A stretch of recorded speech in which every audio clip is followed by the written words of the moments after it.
खरं तर अख्ख्या भारत देशामध्ये मतदार यादीवर जो SIR जो कार्यक्रम चालू आहे तो अतिशय चांगला कार्यक्रम आहे.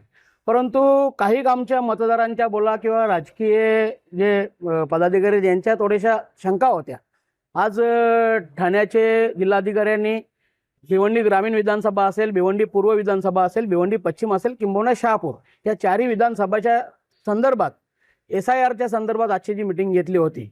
खरं तर अनेक मुद्दे होते. मी ग्रामीणचा मुद्दा मांडत असताना जिल्हाधिकाऱ्यांना सांगितलेलं आहे की तुम्ही SRA ज्या टायमाला करत आहात मग SRA कंप्लीट होईपर्यंत तुम्ही कुठली निवडणूक घेणार नाहीत का? कारण SRA जर मतदार यादी शुद्धीकरणासाठी असेल तर मग जोपर्यंत मतदार यादी शुद्धीकरण होत नाही तेव्हा कुठल्या स्थानिक स्वराज्य संस्थेच्या निवडणुका घेऊ नका. कारण आमच्या भागामध्ये जिल्हा परिषदच्या निवडणुका असतील, पंचायत समितीच्या निवडणुका असतील किंवा ग्रामपंचायतच्या निवडणुका असतील, ह्या जर निवडणुका होण्याच्या अगोदर जर SRA कंप्लीट झाला तर त्याचा आम्हाला त्या SIRचा काहीतरी फायदा होईल. ती मतदार यादी आम्हाला शुद्धीकरण झाल्यानंतर काहीतरी फायदा होईल.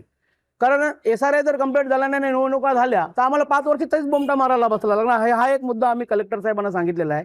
दुसरा महत्त्वाचा मुद्दा, सर्व पक्षीयांची मागणी अशी आहे की आपण SIRच्या माध्यमातून जी मतदार यादी शुद्धीकरण करत आहोत त्या मतदार यादीला तुम्ही जर SRA कंप्लीट करत असताना त्या फॉर्मला तुम्ही जर प्रत्येकाचा आधार कार्ड जोडला तर 100% ती मतदार यादी शुद्धीकरण होईल. परंतु कलेक्टरचं म्हणणं असं आहे की निवडणूक अधिकाऱ्यांनी किंबहुना सुप्रीम कोर्टाने असं सांगितलेलं आहे की मतदार यादीला तुम्ही आधार कार्ड जोडू नका.